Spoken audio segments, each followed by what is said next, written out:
I don't think tummy time was a thing when I was growing up, and No. I can still lift my head. So, like, I'm not going to stress over this. I'm not going to stress over this. Like, he's going to be fine, and he is. This is the How She Moms podcast with Whitney Archibald. I'm a mother of 5 on a mission to help moms connect with your kids, manage your homes, and create your own unique version of motherhood. I curate ideas from different moms so you can pick and choose what works for you and your family. Renee Reina is a lot of things. She's funny, she's real, she's smart, and she's a fierce defender of mothers, especially in that fragile time when we're recovering from childbirth and trying to figure out this new identity. In fact, if you need a minute and would rather not have anyone visit you right after you have your baby, call Renee. She'll meet them at the door and send them on their way. Before we get to my conversation with Renee, I wanted to remind you that How She Moms Summer Camp started this week on Instagram at How She Moms, and I'd love for you to join us. This first week is all about helping our kids learn to be more independent in the kitchen, feeding themselves and learning some cooking skills. Each week includes 3 to 5 family activities you can choose from, daily challenges, printables, and videos, some for you and some for your kids. I've designed it with more activities than you'll actually do in one week, so you can choose the ones that best fit the ages and interests of your kids. If you like this first free week, you can join us for the remaining 5 weeks by signing up at howshemoms.com/shop. Let's help these kids learn to be a little more self-reliant this summer. And now, on to my discussion with Renee Reina. Renee is a mother of 1 3-year-old son. She finished her PhD in psychology right as the pandemic began and turned to TikTok as a place to explore this new world of motherhood. Her open, funny, and very real content soon attracted a large following of other moms, including me. She turned this into the Mom Room, a virtual living room which also includes a fantastic podcast by that name, where Renee does a great job of mixing deep, meaningful conversations with humor and entertainment. You can follow her on TikTok and Instagram at Renee Reina _ and listen to the Mom Room podcast anywhere you listen to podcasts. Last fall, Renee and I had a great conversation about mom guilt, comparisons, toxic mom culture, and we even veered off at the end and talked about the division of labor at home. I started by diving right into mom guilt. I've always felt a little weird differentiating between mom guilt and guilt. What do you think is the difference between what we label mom guilt and just general guilt? I feel like a lot of the time, like, general guilt is, based in something that is rational. Whereas mom guilt, for the most part, in my experience, it's never rational. And it's like, it's about things that literally don't matter. And if you sit down and think about it, you're like, oh, that doesn't matter. Why am I having this feeling? And even though rationally I can talk to myself and be like, Renee, why are you having these feelings right now? It doesn't matter. It's like, is stuck in your head and you will experience it. So it is difficult to escape mom guilt, but I think that's the biggest thing that differentiates it, is like, it's not rational. And it doesn't matter if you're in the moment telling yourself, what do you like? Stop it, like, enjoy the moment, what is going on right now, like whether you're watching a movie with your toddler or whatever, like, forget about it. And yeah, I don't know. It's not rational. So what are some of the things that trigger that for you? For me, if it's like Saturday afternoon and we're watching a movie or something, I cannot just sit there and enjoy, like, cuddling with Milo and watching a movie. Cause I'm like, you should be outside. You should be doing something, like get up and bake muffins with him, like do something. Even though rationally I'm like, Renee, can you just sit here and enjoy this moment? Like, it's okay to watch a movie every once in a while, Whereas, like, if it was a rainy, cold day, I wouldn't feel as bad, but God forbid it's sunny outside, then all of a sudden I feel bad for laying there and watching a movie. But before I even had kids, if I decided, oh, okay, I'm tired, I'm going to lay down, watch a movie, I wouldn't think twice about it. But there's something about having a kid, especially Milo's age, because he's younger, and being like, why do you can't just relax and watch a movie? You're a mom now. Yeah, I know. It makes no sense. So, and then there's my husband, having zero feelings about it, just enjoying himself. Right. Yeah. So it sounds like a lot of your guilt stems from kind of like guilt of omission. So what you feel like you should be doing compared to what you are doing. Do you ever have the opposite kind of guilt? Like, oh my gosh, I did that. I'm going to screw up my kid. Um, I really don't often have that. In my mind, I'm like, we are such good parents. Like, I don't have that. I'm super confident as a parent. And I always think we put so much emphasis on things that don't actually matter. Yeah. And so I'm able to kind of see past that. Like, I think about my childhood or, the generation of, yeah, when I was younger, parents didn't have social media. They weren't following therapists on Instagram and talking about gentle parenting and doing all this stuff. Like, there was none of that. And me and my siblings, like, we're all pretty awesome. Like, all my friends have a good head on their shoulders. So, like, I always think about that. Like, we overthink everything now. And I think sometimes to a fault. And so I try to be more carefree about things like that. And, in general, do things how I feel comfortable doing them and not focusing on things that really, at the end of the day, do not matter. Like you were saying, you don't get as much, like the shaming or like because your kids are older. Yeah. But like when kids are younger, it's like, I don't know if it's because all parents of younger kids are insecure. And so we're just like trying to like fight our way through this stage and, throwing little jabs at people or having these like super opinionated thoughts about all these things in young childhood, if that makes us feel better. Like, I don't understand. But yeah, once they're older, it seems like these things don't even matter anymore. So Yeah. And I think a lot of it is, I mean, just experience, of course, but it's also, I feel like a lot of early parents are kind of still stuck in some black and white thinking where there's yes, a right answer. Like there's going to be a right way to do this.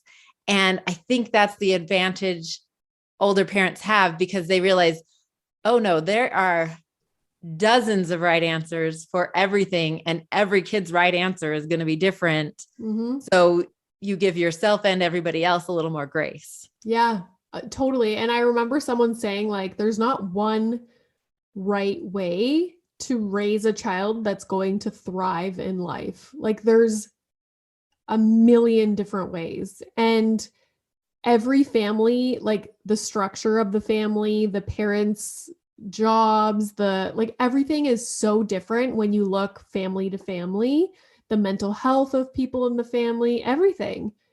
That like, why would we be expected to do everything the exact same?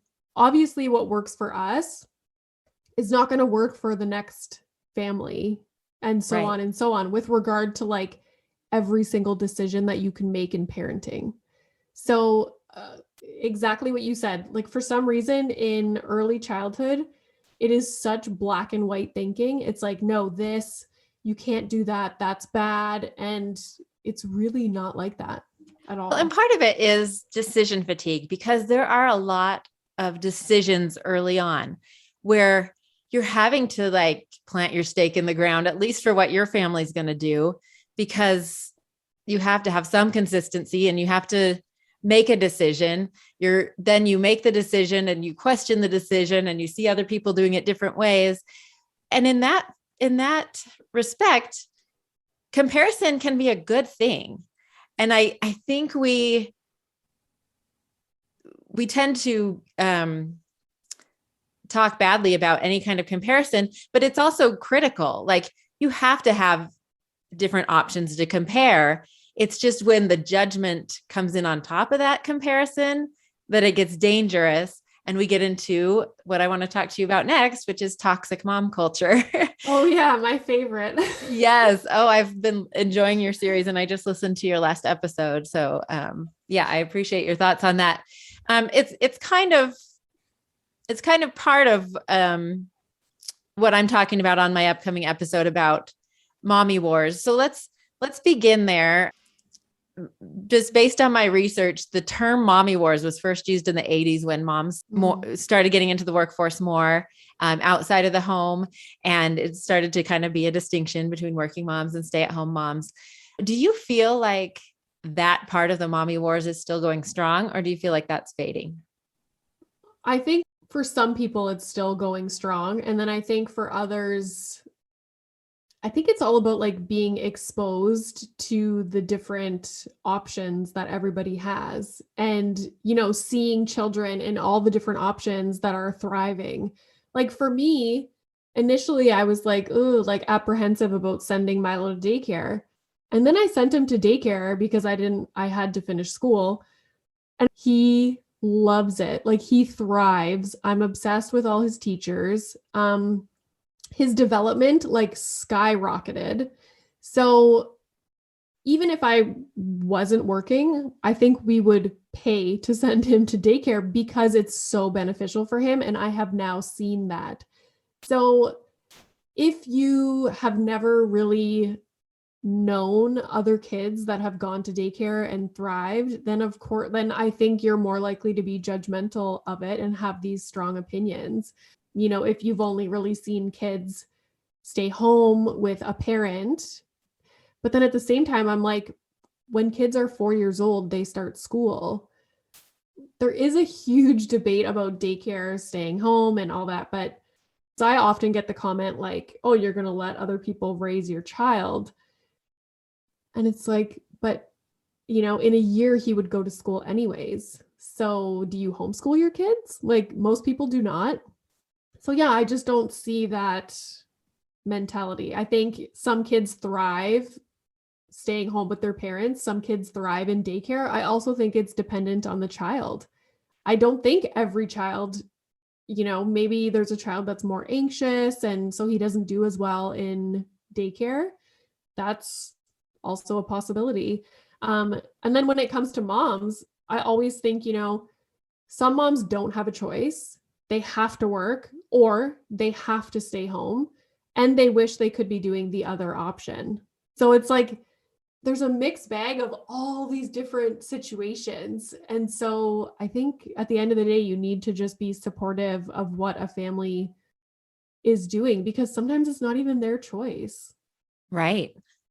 Yeah. Supportive of other people's choices and confident in your own. Yeah. Oh yeah. The confidence in your own, for sure. Yeah. What do you think are the other battlefields of the quote unquote mommy wars, or I guess in your terms, some of the other features of toxic mom culture? For sure. Breastfeeding, formula feeding, of course, sleep training, not sleep training, sharing a bed, not sharing a bed, the daycare, the stay at home, screens. And everyone loves to talk about screens. I think those would be the biggest ones. And again, It's all when kids are young, right? It is. Yeah. No, for sure. Another one is the baby-led weaning versus like purees. And a lot of these things, again, are things that did not even exist when my mom was raising us. There was no such thing. And I can eat solid foods just fine,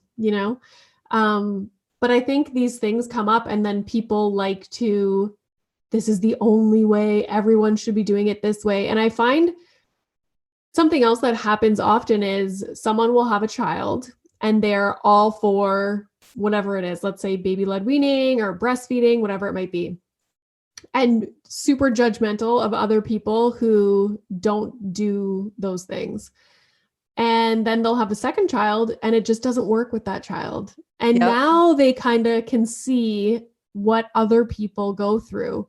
And I think it's very hard for moms, especially young moms, to look at someone else and what they're doing, like another mom and the choices that she's made, and like put yourself in their shoes. Like I think there's a huge lack of empathy. It's like we see what someone else is doing and we instantly evaluate it and compare it to what we're doing. And it's like, no, that's wrong. Like you shouldn't be doing that.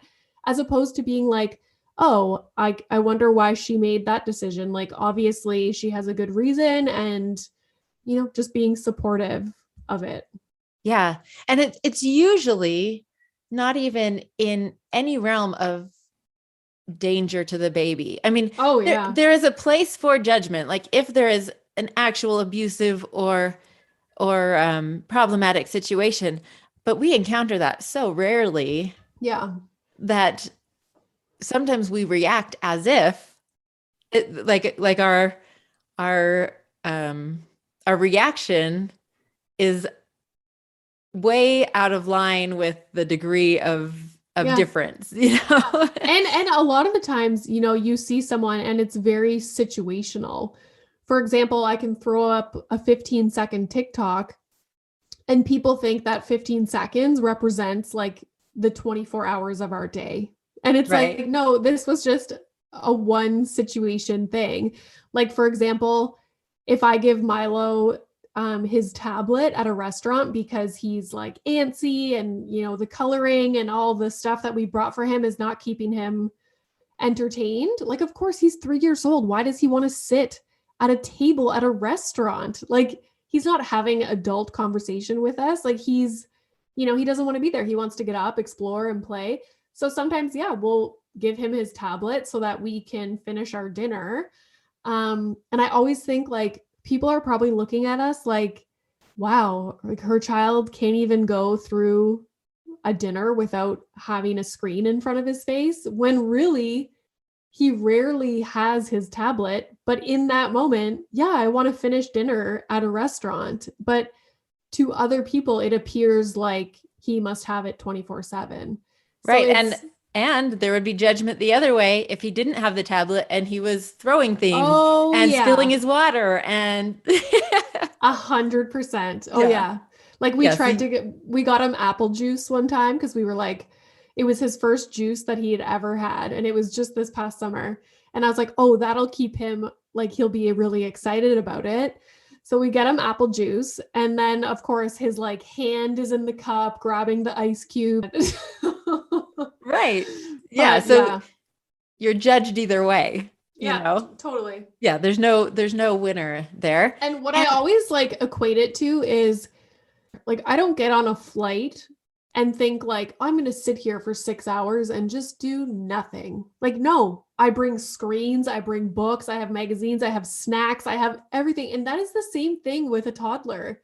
Like, yeah, it's a lot shorter of a period of time. We're just sitting at a table, but it's the same idea. Like, I don't go into those situations without having entertainment myself. So why do I expect him to sit there and twiddle his thumbs at a restaurant?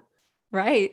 Yeah. Well, and I think it ultimately takes power from our children. If we think every moment has to be so controlled and so perfect, first of all, we're not giving them credit for their just baseline resilience. Like kids are very resilient. Like they're going to survive and they're going to thrive despite what we do, also because of what we do, like it's all mixed in together. But like most people end up pretty okay if they have a supportive, loving environment. Yeah. Yeah. And it takes the power from them if we think we need to micromanage every aspect of their lives. Yeah. Totally. So, what have been some of your experiences, especially online, since that's where you, especially during COVID, had a lot of your socialization with other moms? That's, first of all, what a weird time to be a young new mom in Yeah. quarantine. But so what kind of negativity did you encounter and how did you deal with that? I feel like there's always different kinds of negative feedback. Sometimes it's like a well-written direct message where, I actually pause. Well, at first you get like really defensive because you're like, what? But then I think about it and I'm like, oh, like that's a really good, I can see where she's coming from. And then usually I'll talk about it openly so that people can just kind of see the exchange. Like, see, Yeah. like here's a good example of an exchange between two people. Like one of the examples that I always talk about is in quarantine doing TikToks, I would always make jokes about wine. Um, I thought it was funny, and I have never had an issue with alcohol, so it was easy for me to make jokes about it. And then someone wrote me this really nice message about how like she had previously struggled with alcohol, and when you put out these funny TikToks that are kind of sending the message, like use alcohol as a coping mechanism for parenting, it can affect people who have an issue with alcohol, and then at the same time it normalizes that behavior.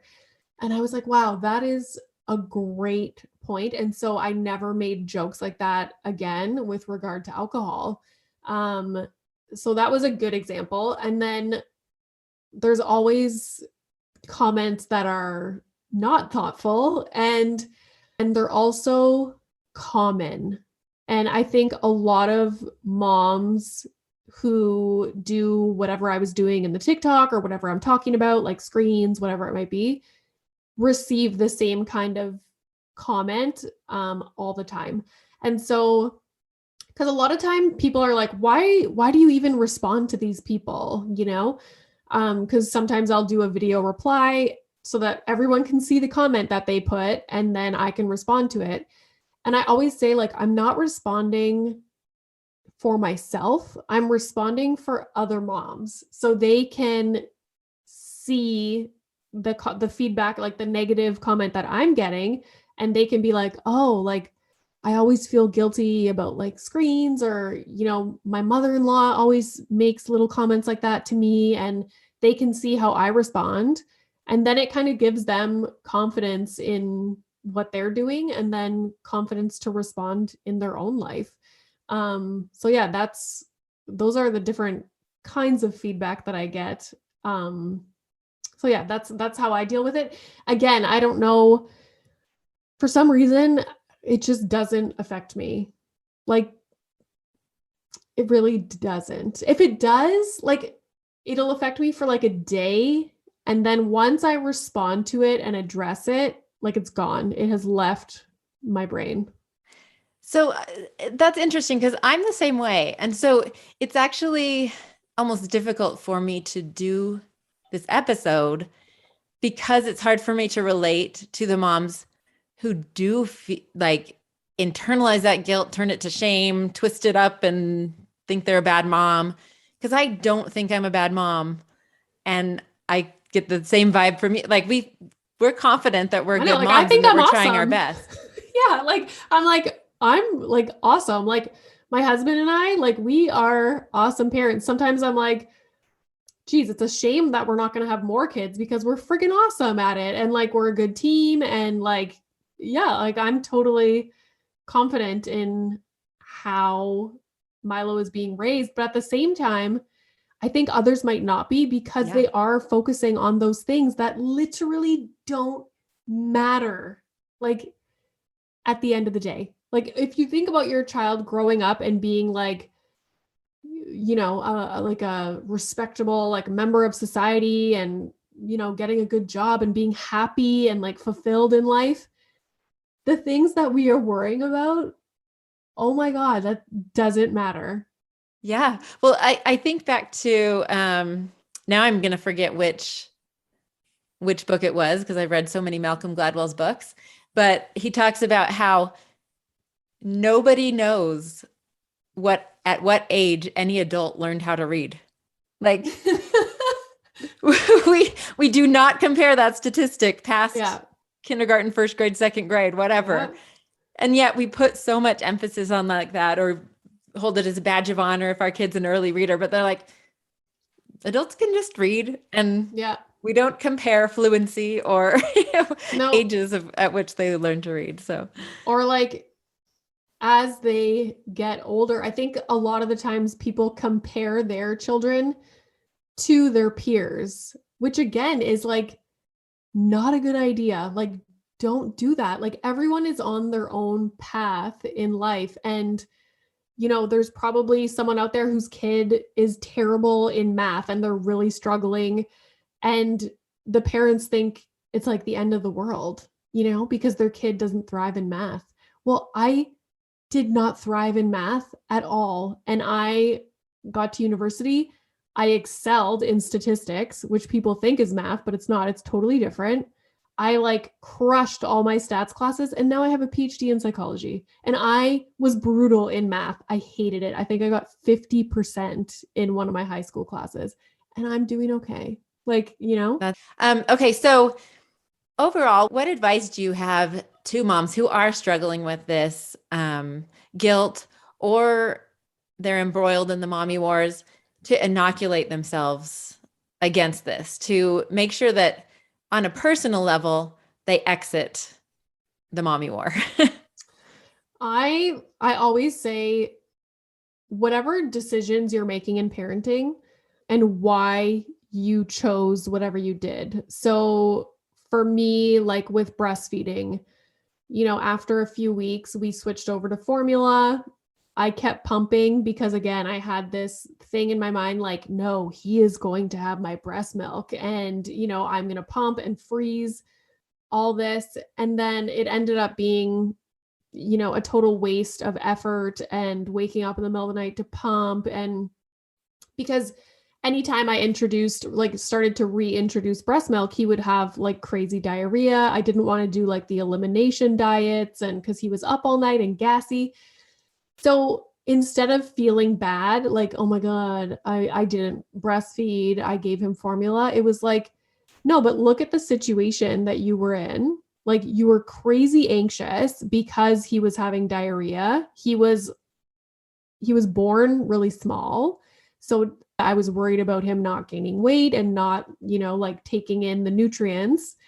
So like putting all these things together, the formula was the absolute best decision for us in that moment. So it's like really thinking about why you chose what you did instead of just being like ruminating about why you're not doing the thing that you think you should have done, So like Yeah. putting the focus on, well, why did we make this decision? And then it makes you more confident in why you chose that. Um, so that's huge. Not comparing to other kids. Like Milo, like I said, he was born small.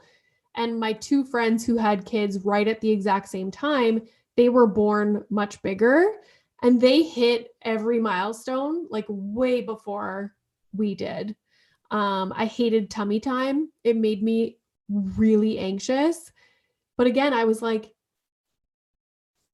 I don't think tummy time was a thing when I was growing up and No. I can still lift my head. So like I'm not going to stress over this. I'm not going to stress over this. Like he's going to be fine and he is.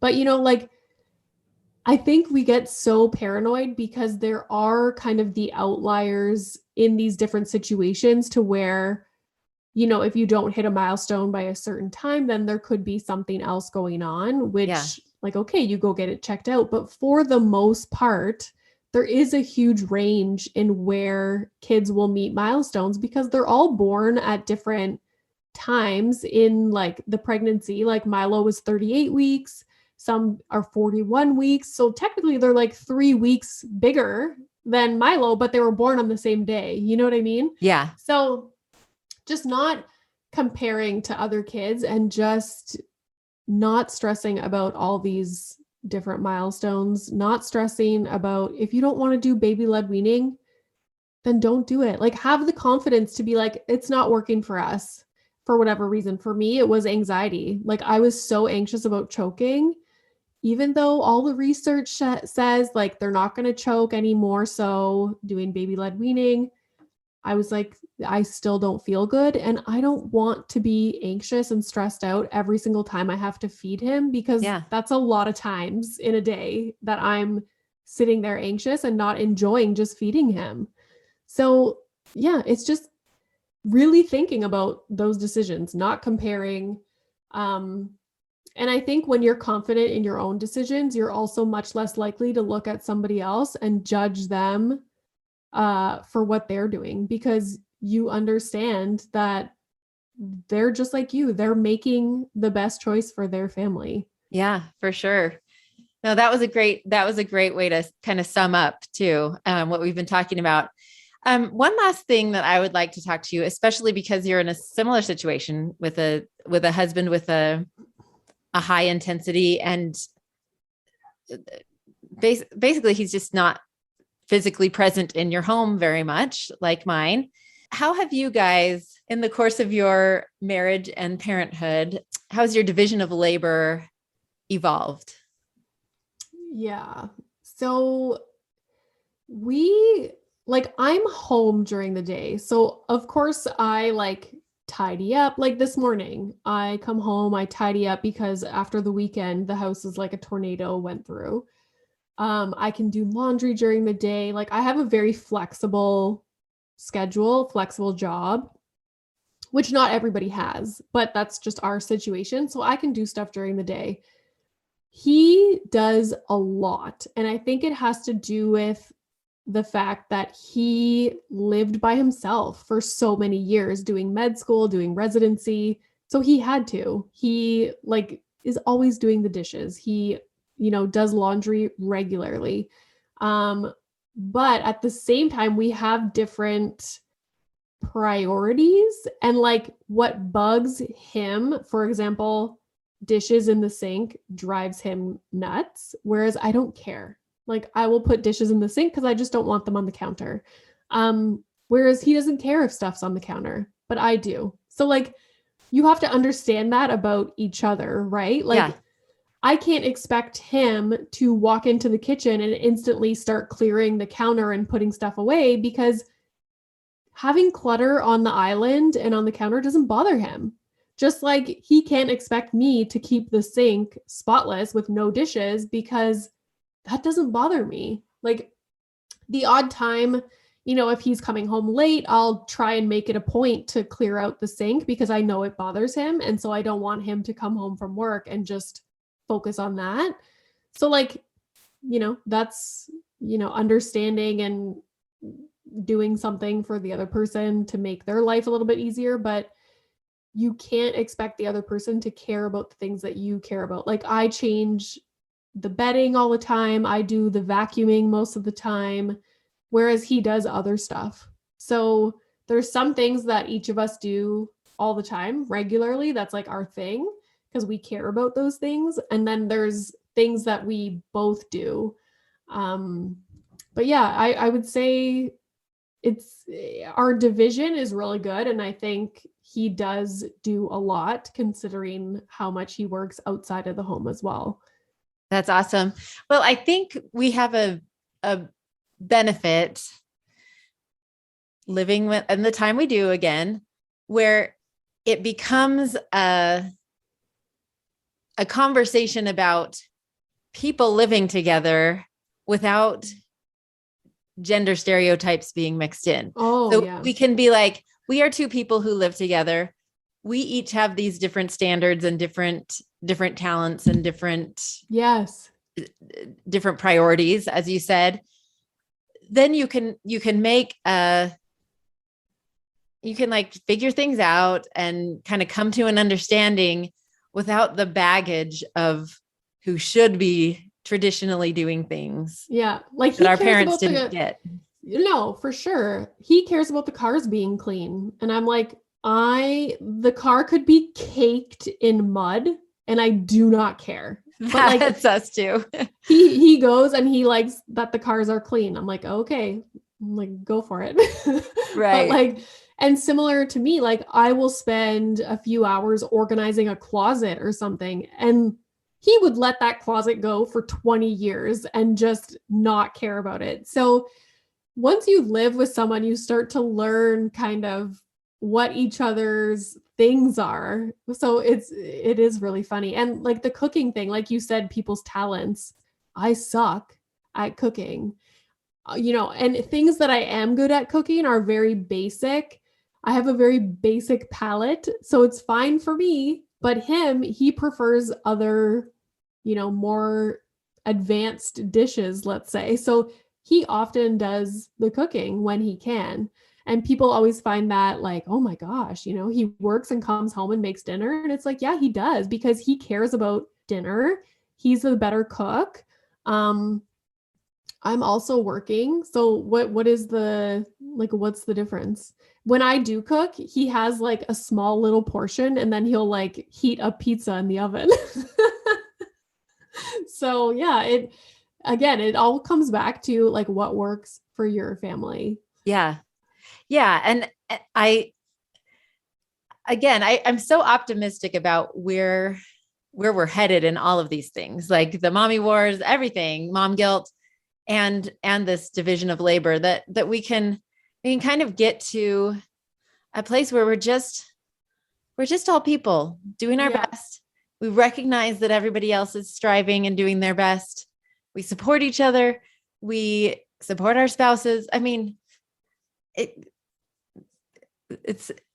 seems trite, but it just comes down to loving ourselves, loving other people, a baseline of respect, and empathy. We can all elevate the conversation.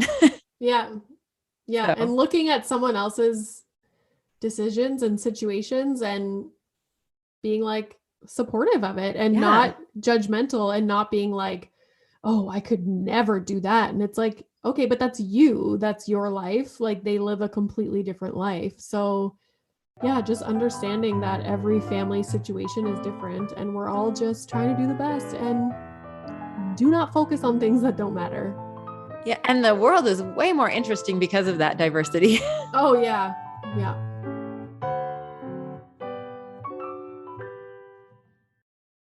Thank you so much for listening to the How She Moms podcast and for being part of this community. There are so many other ways for you to connect and hopefully also contribute. I share tips and ideas regularly on Instagram and Facebook at How She Moms. You can find past episodes and other resources at howshemoms.com. And you can always just email me directly at whitney@howshemoms.com. Special thanks to my own wonderful mom, Susan Singley, for recording my theme music. She played this song all the time when I was growing up, and to me, it's the soundtrack of motherhood.